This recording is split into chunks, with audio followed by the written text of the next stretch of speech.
Assalamualaikum warahmatullahi wabarakatuh. Halo anak-anak, bertemu lagi di kelas kimia bersama dengan Ibu Iza. Hari ini kita akan melanjutkan pembahasan mengenai larutan elektrolit dan non-elektrolit bagian kedua.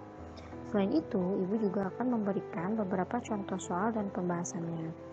Namun sebelum memulai pembelajaran, marilah kita ucapkan basmalah bersama-sama ya. Bismillahirrahmanirrahim. Tujuan pembelajaran: setelah mempelajari materi ini, kalian diharapkan memiliki kemampuan 1. Memahami senyawa pembentuk larutan elektrolit. 2. Memahami fungsi larutan elektrolit dan non-elektrolit dalam kehidupan sehari-hari.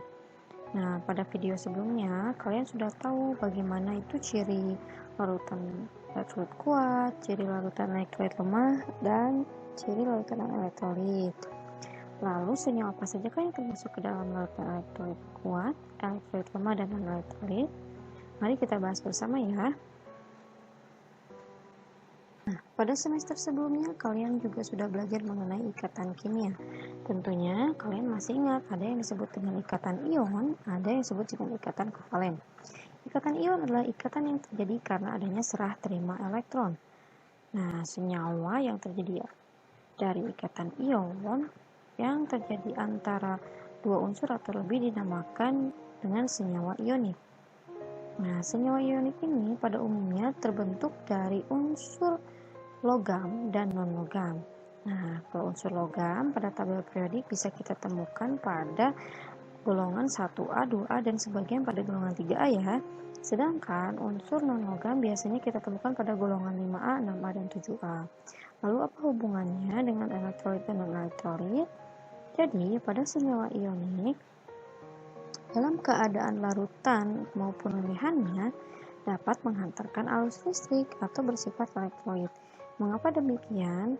Karena ternyata ion-ion dalam keadaan larutan dan lelehan dapat bergerak bebas sehingga mampu menghantarkan elektron yang akhirnya mampu menghantarkan arus listrik. Sedangkan untuk padatannya, senyawa ionik ini ion-ionnya tidak dapat bergerak bebas sehingga tidak dapat menghantarkan arus listrik. Bagaimana dengan ikatan kovalen? Ikatan kovalen adalah ikatan yang terjadi karena penggunaan pasangan elektron bersama. Nah, senyawa yang terjadi atau terbentuk karena adanya ikatan kovalen kita namakan dengan senyawa kovalen. Senyawa kovalen ini pada umumnya terbentuk dari unsur non-logam dan non-logam. Kalau tadi ionik unsur logam dan non-logam, kalau kovalen unsur non-logam dan non-logam. Senyawa kovalen ini kita bagi lagi menjadi dua, ada yang dinamakan dengan senyawa kovalen polar dan senyawa kovalen non-polar. Bagaimana hubungannya dengan elektrolit dan non-elektrolit? Ternyata untuk senyawa kovalen polar hanya dalam bentuk larutannya saja mampu menghantarkan arus listrik, sedangkan dalam bentuk lelehan dan padatan tidak dapat menghantarkan arus listrik. Sedangkan untuk non-polar, baik dalam wujud larutan, lelehan, dan padatannya tidak dapat menghantarkan arus listrik atau bersifat non-elektrolit. Untuk lebih jelasnya, Ibu buat dalam bentuk tabel supaya kalian lebih mudah paham ya.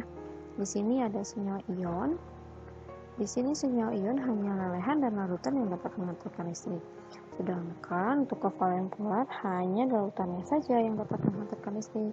Dan untuk kovalen non-polar hanya tidak ada yang dapat menghantarkan arus listrik. Nah, senyawa apa sajakah yang termasuk elektrolit kuat, elektrolit lemah, dan elektrolit? Mari kita lihat ya. Nah, elektrolit kuat. Nah, senyawa yang termasuk ke dalam elektrolit kuat bisa kita golongkan menjadi asam kuat, basa kuat, dan garam. Kita bahas satu-satu ya. Untuk asam kuat, kita tahu bahwa asam itu dicirikan dengan adanya H+ atau ion H+. Di sini contohnya asam kuat adalah asam nitrat, asam perklorat, asam sulfat, asam klorida, asam bromida, dan asam iodida. Nah, untuk mempermudah menghafalkan senyawa yang termasuk ke dalam asam kuat itu, Ibu buat singkatan. Kalau Ibu buatnya seperti ini: Nona Cleo, jajan sosis, dan cilok berasa ikan. Jadi nanti kalian tinggal tambah H+-nya saja di depan ya. Ingat-ingat bahwa asam itu adanya H+, jadi kalian tinggal menambah H+ saja. Nah, kalian juga boleh loh membuat singkatan sendiri untuk mempermudah menghafalnya. Lalu bagaimana basa kuat? Kalau basa kan kita tahu bahwa cirinya adanya ion hidroksida atau OH-. Di sininya di sini. Jadi kita di basa kuat ini tinggal menambahkan OH di belakangnya seperti LiOH, NaOH, dan KOH. Nah, Ibu membuat singkatannya Lina kawin, Robi CS, cari si rusak, dan bawang. Nah, kalian juga bisa ya membuat singkatan sendiri untuk lebih mudah. Namun kalau mau menggunakan singkatan yang sudah Ibu buat, silahkan, tidak masalah. Nah, yang ketiga ada garam. Nah, garam ini kan terbentuk dari asam dan basa. Ciri dari garam sendiri itu senyawanya itu tidak ada H dan OH. Jadi kalau misalnya ada senyawa yang tidak ada H dan OH, berarti itu adalah garam. Nah, karena ini elektrolit kuat, maka garamnya pun harus terbentuk dari asam kuat dan basa kuat. Kita lihat contohnya ada NaCl, natrium klorida. Nah, NaCl ini terbentuk dari asam HCl dan basa NaOH. Kemudian untuk elektrolit lemah, kita lihat ada asam lemah dan basa lemah dan juga garam. Kalau tadi kuat, asam kuat, basa kuat, dan kalau yang lemah, asam lemah dan basa lemah. Nah, contoh asam lemah apa aja? Nah, contoh asam lemah itu pokoknya selain asam kuat.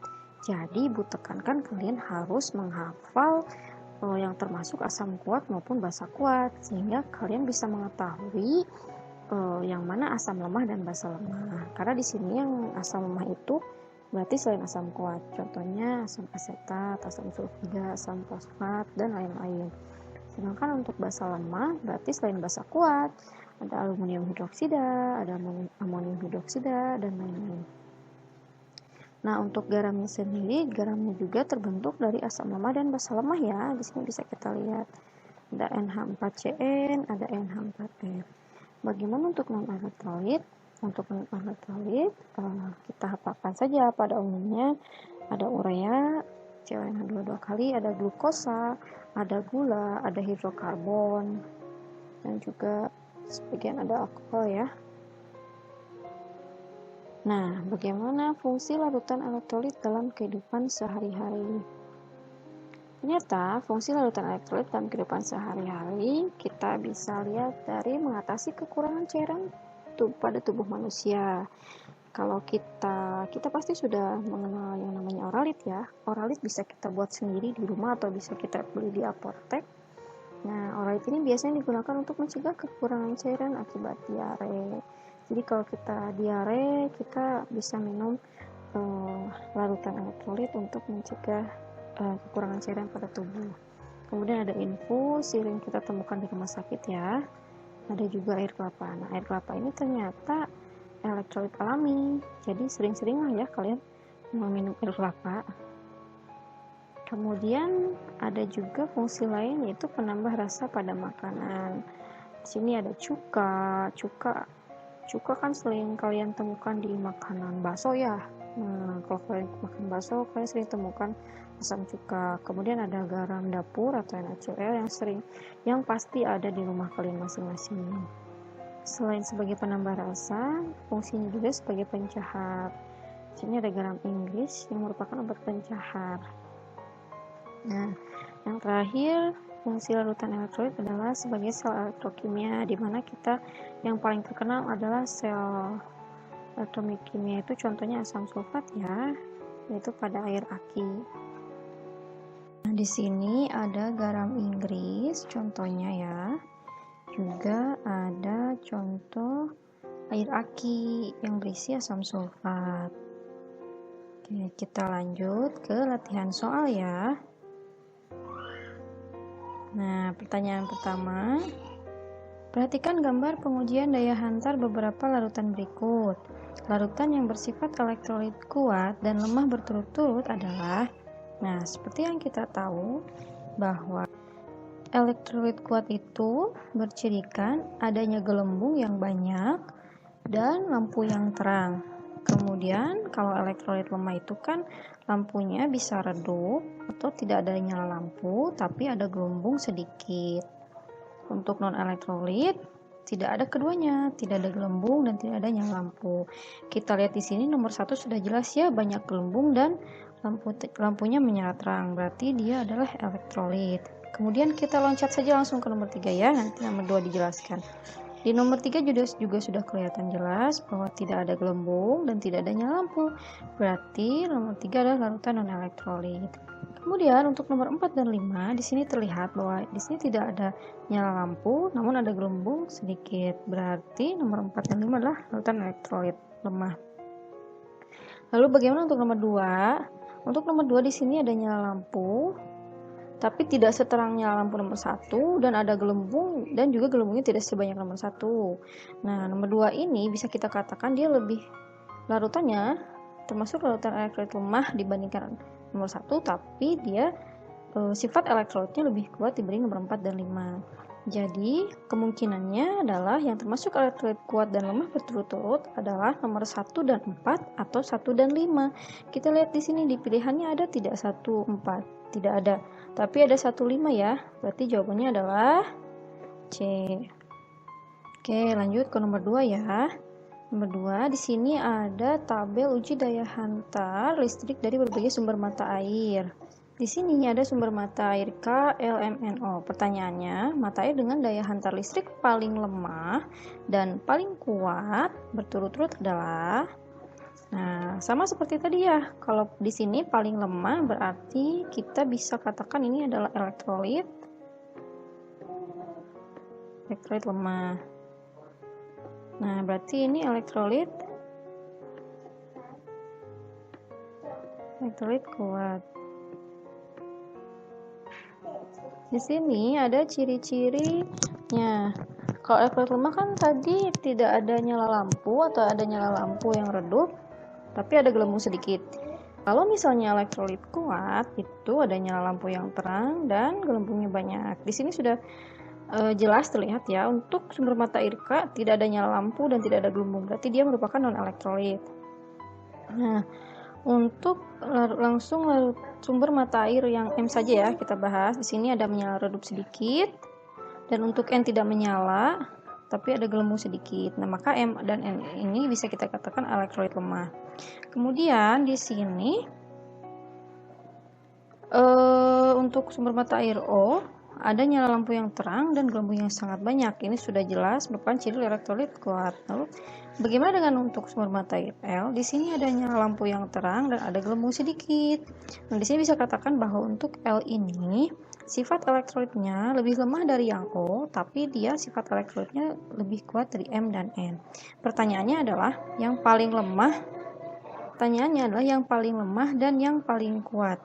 Nah, berarti yang paling lemah dan yang paling kuat itu kita bisa katakan M dan O atau N dan O. Di sini ada nggak pilihannya M dan O?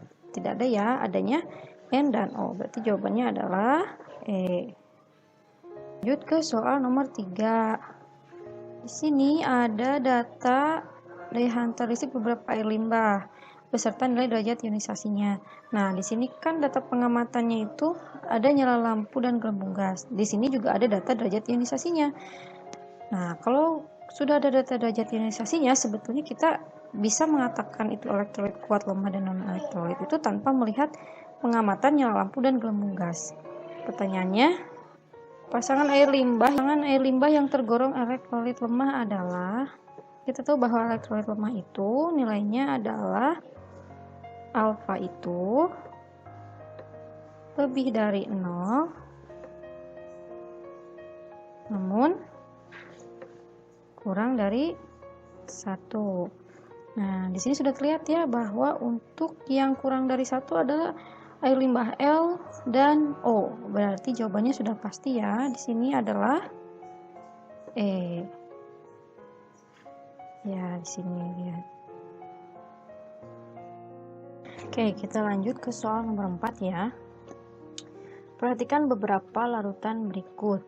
Pasangan larutan yang diperkirakan memiliki daya hantar listrik sama kuat adalah. Oke, di sini kata kuncinya adalah daya hantar listrik kuat. Daya hantar listrik kuat kita tahu adalah berarti elektrolit kuat.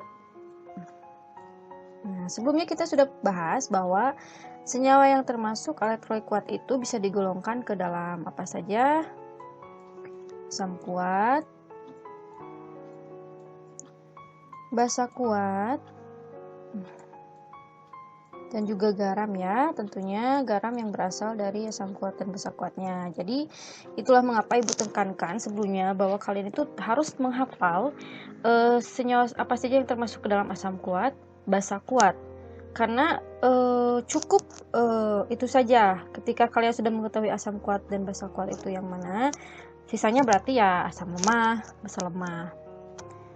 Gampang kan ya? Nah, di sini kita langsung lihat saja. Di sini ada larutan H2C2O4 2 molar. Nah, ini merupakan asam lemah. Coba nanti kalian lihat lagi ya. Dan ini, kalau ini SrOH2 itu berarti strontium hidroksida. Ini berarti basa kuat. Dan ini K2SO4. Nah, ini kan tidak ada H atau OH ya. Berarti kalau tidak ada H dan OH, berarti itu adalah garam. Nah, garamnya ini berasal dari basa kuat karena asam kuat dan basa kuat maksudnya. Asam kuatnya apa? Asam kuatnya H2SO4. Basa kuatnya adalah KOH, garam. Kalau ini urea ya, urea. Di sini kita bisa lihat ya bahwa yang memiliki daya hantar listrik kuat adalah basa kuat, yaitu strontium hidroksida dan juga kalium sulfat dan garamnya. Dan garam dari asam kuat dan basa kuat. Di sini kan ada kata sama ya. Nah, maksudnya gimana? Yang berarti kan yang meskipun senyawanya merupakan senyawa yang elektrolit kuat, tapi bisa saja salah satunya lebih lemah. Nah, berarti ada indikator lain kan yang bisa dikatakan sama kuat. Di sini lihat, di sini ada konsentrasi 2 molar. Sama kan konsentrasinya 2 molar. Nah, kalau misalnya konsentrasinya beda, misalnya di sini 2 molar, si kalium sulfatnya 1 molar, maka yang sifat elektrolitnya lebih kuat adalah strontium hidroksida karena dia konsentrasinya lebih besar daripada kalium sulfat. Kenapa seperti itu? Karena saat konsentrasinya lebih besar, berarti kan jumlah terlarutnya lebih banyak. Otomatis ion-ion yang terurai pun akan lebih banyak. Oleh karena itu, daya hantar listriknya lebih kuat. Nah, karena di sini pertanyaannya daya hantar listrik yang sama kuat, maka jawabannya adalah nomor 2 dan 3. Berarti jawabannya adalah C. Lanjut, nomor 5. Senyawa berikut yang larutannya memiliki jumlah ion paling banyak. Kalau berbicara tentang jumlah ion paling banyak, berarti kalian harus bisa menuliskan persamaan ionisasinya. Nah, maksudnya gimana? Kalau persamaan ionisasi itu kan jadi bagaimana suatu senyawa netral itu bisa berubah menjadi ion-ionnya. Nah, Ibu akan kasih lihat ya di sini, berarti persamaan ionisasinya kita bisa lihat di sini untuk ABCDE sudah ada persamaan ionisasinya. Mungkin yang kalian bingung bagaimana kok bisa menjadi seperti ini persamaan ionisasinya. Nah, Ibu akan jelaskan secara singkat ya kenapa bisa seperti ini. Nah, jadi Ibu kasih contoh untuk nomor A. Di sini ada K2SO4. Nah, K2SO4 ini jika terionisasi dia akan menjadi K, kita tulis dulu pertama K. Kita tulis pertama dulu K. Kemudian 2 yang ada di sini, nih 2 ini akan menjadi koefisien. 2 yang ada di depan K ini akan menjadi koefisien dan kita taruh di depan. Lalu bagaimana dengan plus di sini? Nah, muatan di sini itu berasal dari mana? Berasal dari sini nih. Nih SO4. Di sini sebenarnya ada biasanya kalau misalnya di sini sebenarnya ada 1 nih, tapi karena 1 biasanya itu tidak dituliskan. Jadi ini akan menjadi muatan untuk K. Karena dia 1, berarti muatannya adalah plus 1. Tapi kan 1 tidak usah ditulis ya. Nah, adapun SO4 ini merupakan satu kesatuan ya. Maksudnya kenapa kalau ini SO4, kalau ini K aja, Bu? Nah, SO4 ini termasuk ion poliatom. Jadi ion poliatom itu ion yang terdiri atas 2 atau lebih atom yang terikat bersama-sama membentuk ion dengan ikatan kovalen. Nah, jadi ini tuh merupakan ion poliatom ya, SO4 itu. Jadi terdiri dari beberapa atom gitu. Nah, kita lanjut ke SO4 ya. Di sini kita tulis SO4. Nah, di SO4 ini karena di sini kita lihat di depannya itu cuman ada 1 di sini kan. Kalau kita tulis di sini ada 1. Nah, angka 1 ini kan sebenarnya tidak harus ditulis, maka di sini pun tidak ada ya, tidak usah ditulis angka 1. Nah, muatan ini dari mana? Muatan ini berasal dari 2 yang ini. Jadi tukeran gitu loh. Jadi kalau misalnya yang tadi yang K plus ini berasal dari 1 sini, kalau yang 2 ini berasal dari K sini, jadi tukeran. Nah, itu muatan itu nanti kalian akan pelajari di materi insya Allah minggu depan ya, mengenai bilox. Jadi ketika si 2K plus dan SO4 2- ini bersenyawa dia akan tukeran bilox. Yang plus ini akan menjadi 1 ke sini, yang 2- ini akan menjadi 2 di sini. Jadi K2SO4. Nah, kita lihat jumlah ionnya ya. Jumlah ionnya itu ada 3. Berarti kan ada 2K plus, ada 2, dan 1 SO4 2-. Jadi ada 2, ada 1 di sini. Jadi ada 2 dari K plus dan ada 1 dari SO4 2-. Jadi jumlah ionnya ada 3. Nah, dari sini sama seperti AgCl juga ya, sama. Di sini kan pertama kita tuliskan dulu Ag. Kemudian di sini kan tidak ada angka ya, maksudnya tidak ada apa-apa. Seharusnya di sini kan ada 1, sebenarnya di sini ada 1 nih, harusnya di sini ada 1. Tapi karena 1 dia tidak ditulis, makanya di sini juga tidak usah ditulis.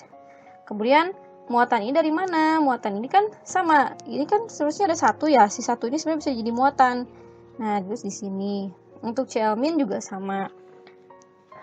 Di sini karena ada 1 dari Ag plus dan ada 1 dari Cl-, maka jumlah ionnya ada 2.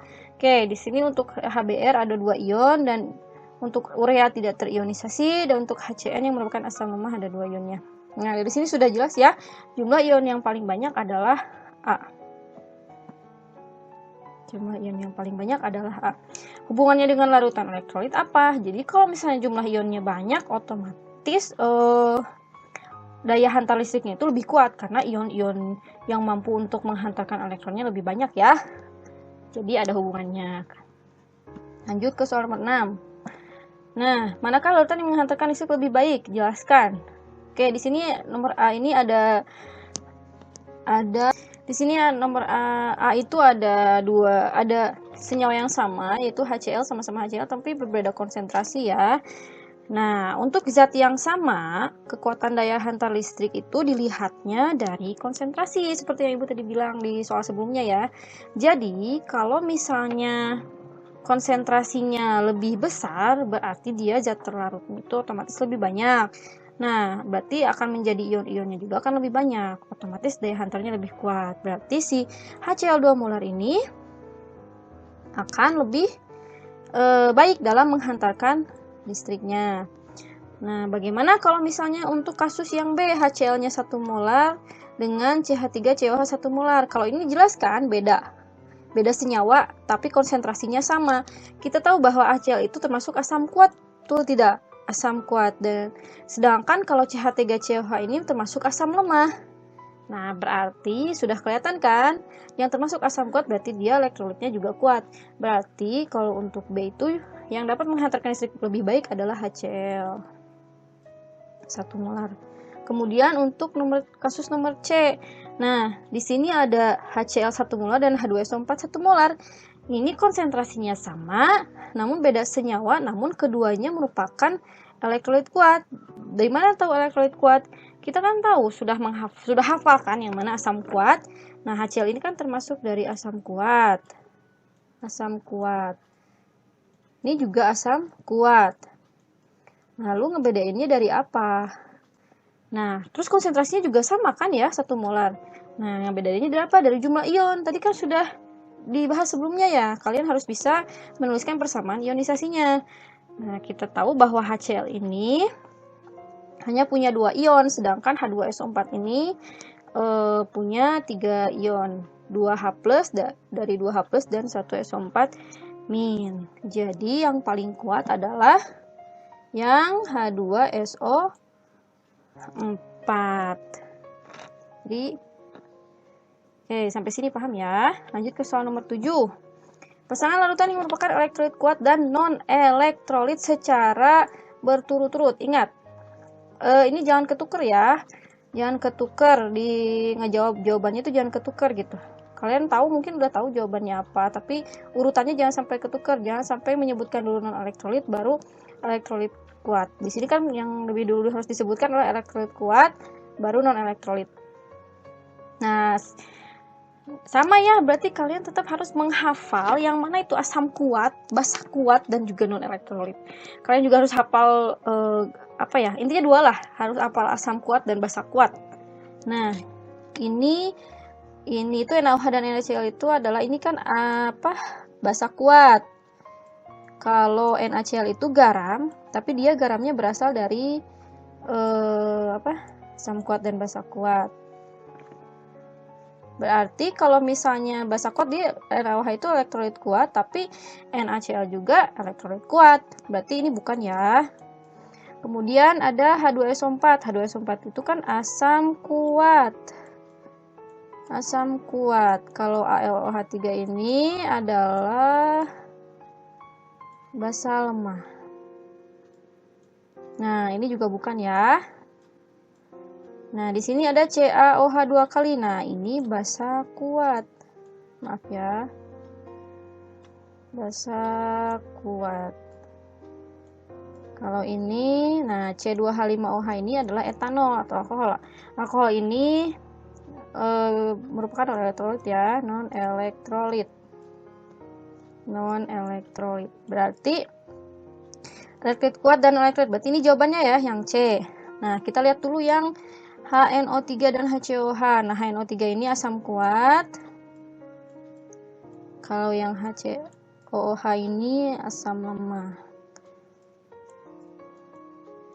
Kemudian kalau HCl ini asam kuat. CH3 ini asam lemah. Aduh, maaf ya tulisannya. Nah, jadi sudah ketemu ya jawabannya itu adalah yang C.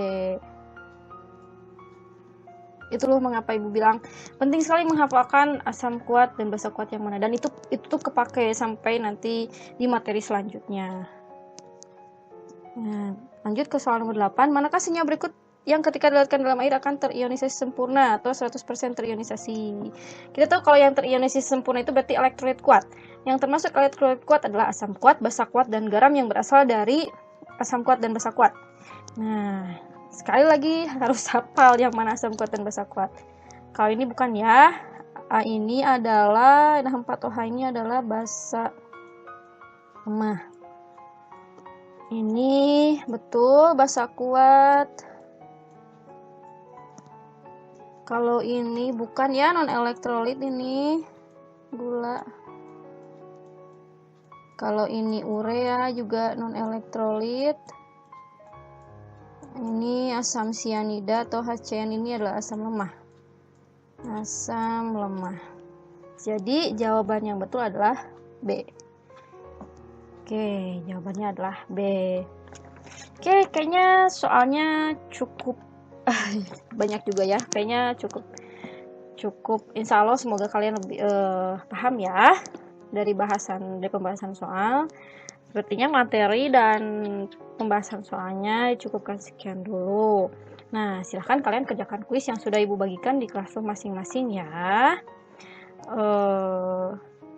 Oke, semoga materi hari ini bermanfaat. Terakhir, tetap semangat belajarnya ya, dan sampai jumpa di video selanjutnya. Assalamualaikum warahmatullahi wabarakatuh.